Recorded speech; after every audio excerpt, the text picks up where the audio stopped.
मुंडीपार सडक येथे भेल प्रकल्प गेल्या 13 वर्षापासून प्रलंबित असून 500 एकर जमीन शेतकऱ्यांचे त्या ठिकाणी गेलेली आहे। एक तर भेल प्रकल्प होत नाही व दुसऱ्या बाजूला त्याऐवजी दुसरा प्रकल्प सुद्धा होत नाही व तिसऱ्या बाजूला शेतकऱ्यांचे जमीन सुद्धा वापस देत नाही। त्यामुळे शेतकरी फार मोठ्या प्रमाणात चिंतातूर आहेत। बेरोजगारी वाढलेली आहे आणि बेरोजगारी भंडारा जिल्ह्यातील दूर व्हावी यासाठी अतिशय महत्वाकांक्षी भेल प्रकल्प व्हावा या बाजूने सर्व जनता व बेरोजगार आहे। खासदार डॉक्टर प्रशांत पडोळे यांच्या नेतृत्वात आज आंदोलन करण्यात आले। या आंदोलनाला वंचित बहुजन आघाडीचे डीजी रंगारी व इतर कार्यकर्तेही यांना सुद्धा वंचित बहुजन आघाडीचे आंदोलनाला पाठिंबाचा पत्र खासदार प्रशांत पडोळे यांना दिलेला आहे। तसेच विविध सामाजिक संघटना सरपंच संघटना यांनी सुद्धा पाठिंबा दिलेला आहे।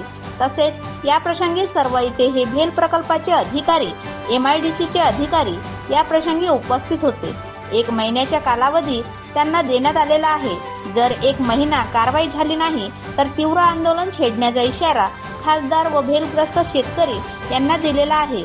या प्रसंगी विजय नवघरे, मुंडीपारचे सरपंच मनोरमा हुमणे, चुन्नीलाल वासने व इतर शेतकरी व बेरोजगार उपस्थित होते।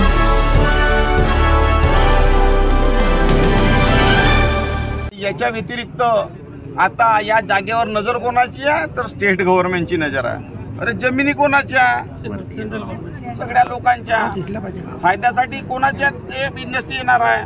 ते सामान्य जनतेच्या फायद्यासाठी इथं इंडस्ट्री येणार आहे। पण लक्ष कोणाच्या? त्या सरकारच्या। यांची मानसिकताच नाही आहे का लोकांचा डेव्हलपमेंट झाला पाहिजे। इथं आज विचार करा, डबल इंजिनची सरकार आहे। सेंट्रलला आणि स्टेटनं समजा समझोता केला तर 2 मिनिटांमध्ये इथं प्रकल्प होईल। समजा भेल तयार नसेल तर दुसऱ्या कंपन्या आला त्यांनाही जागा द्या। जागा आहे, पाणी आहे, लोकांची इच्छाशक्ती आहे, मानसिकता आहे, मग सरकार का बरं इथं काम नाही करत? हा सगळ्यात मोठा प्रश्न इथं उद्भवलेला आहे। आज आपल्याला मी सांगू इच्छितो की पहलगाम मध्ये जो भ्याड हमला झाला त्याच्या विरोधामध्ये आपल्या सैनिकांनी ताकदीनं सिंदूर ऑपरेशन सक्सेसफुल केला आहे। त्याच्यानंतरही पाकिस्ताननं त्या पूछ ते लोकांवर मिसाईल फेकून, आपल्या देशावर मिसाईल फेकून त्यांनी हमला केला। त्याच्या विरोधामध्ये सिंदूर 2 हा ऑपरेशन आपल्या देशामध्ये चालू आहे। आमचे सैनिक तिथं लढा देत आहेत। आज लोकांनी मला विनवणी केली आणि मी सुद्धा लोकांना सांगितलं, समझोता केला की हा आपण देश एक राहायला पाहिजे।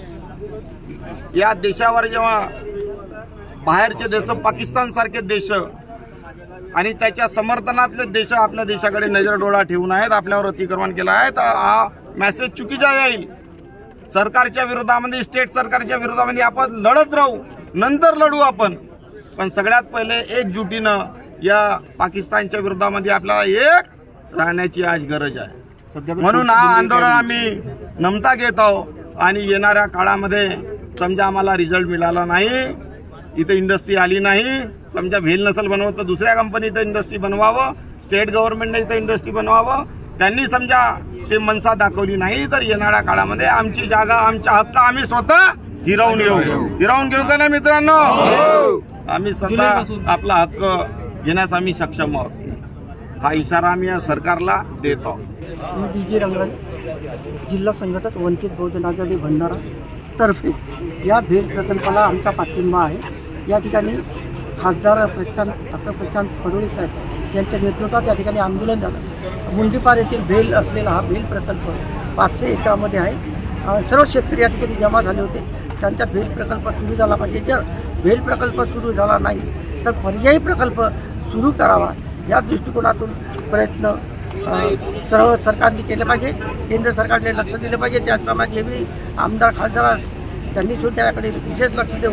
जर भेल प्रकल्प होत नसेल तर येणारे शेतकरी जे आहेत ते शेतकरी तीव्र आंदोलन करण्यामध्ये आहेत आणि म्हणून हा प्रश्न सुटावा या दृष्टिकोनातून वंचित बहुजन आघाडी जिल्हा भंडारा या नात्याने मी या ठिकाणी पाठिंबा दिलेला आहे।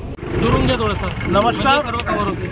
आज दिनांक 9 मे 2025 रोज शुक्रवारला भेल गेट समोर माननीय खासदार प्रशांतजी पडोळे यांच्या नेतृत्वात एक मोर्चा आंदोलन आम्ही आयोजित केला होता। या मोर्चा आंदोलनाला भेल समितीचे दिल्लीचे जे अधिकारी आहेत ते आले होते आणि MIDCचे काही अधिकारी होते.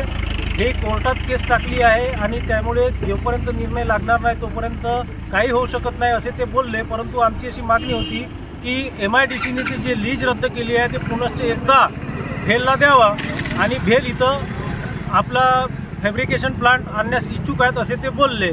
आणि कोणकोणत्या संघटनेने पाठिंबा दिलेला आहे या ठिकाणी? आज 1 महिन्याचा त्यांना कालावधी दिला आहे. 1 महिन्यात तुम्ही कळवा, नाही तर कोणकोणत्या संघटने नाही तर आम्ही आपली जमीन ताब्यात घेऊ. आम्ही आपली जमीन ह्या वर्षी ह्या हंगामात आम्ही पेरू.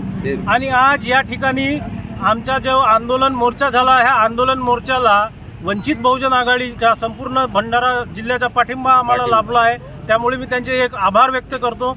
तसेच सरपंच संघटना भंडारा जिल्हा याचा सुद्धा पाठिंबा आहे आणि शरद पवार गटाचा संपूर्ण भंडारा जिल्हा माननीय जे जिल्हाध्यक्ष आहेत चरणजी वाघमारे यांचा पण आम्हाला पाठिंबा आहे. तसेच एकलव्य सेना याचा सुद्धा पाठिंबा आहे. असे बहुतेक जे संघटना आहेत भंडारा गोंदिया जिल्ह्यातल्या त्या संपूर्ण संघटनेचा आम्हाला एक पाठिंबा मिळाला आहे. याच्यासाठी मी त्यांच्या सर्वांचा एक आभार व्यक्त करतो. आणि येणाऱ्या 1 महिन्यानंतर आम्हाला याच्यावर जो तोडगा जर नाही निघाला तर एक मोठ्या प्रमाणात रास्ता रोको आंदोलन करू आणि आम्ही JCB लावून आपल्या जमिनी पेरू असा मी सर्व आश्वासित करतो. नाव सांगा. माझे नाव इम्रान रफीक शेख. मी गावचा कास्तकार आहे. आमची 3.5 एकर ह्या भेलमध्ये जमीन दिलेली आहे. 13 वर्षापासून या सरकारने या जे इथले नेते आहेत त्यांनी आम्हाला भूलथापा दिली आहे. त्याने आम्ही अनेक निवेदन त्यांना दिलेलं आहोत. नाना पटोलेंना सुद्धा दिला आहोत. प्रफुल्ल पटेल सुद्धा यांना सुद्धा दिला आहोत. प्रफुल्ल पटेल साहेबांनी स्वतः इथं सभा घेतली होती. प्रचार सभा होती त्यांची. त्यांनी स्वतः म्हणलं होतं की तुम्ही मला निवडून नाही दिलं तर मी काय करू, हा शब्द प्रफुल्ल पटेल यांचा होता.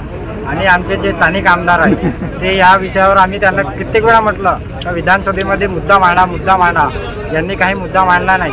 यावेळी आमचे खासदार साहेब, लाडके खासदार आणि परिणय फुके साहेब आहेत ते आमदार, यांनी 2दा मुद्दा मांडला तिथं. आम्ही परिणय फुके साहेबांचा धन्यवाद देतो.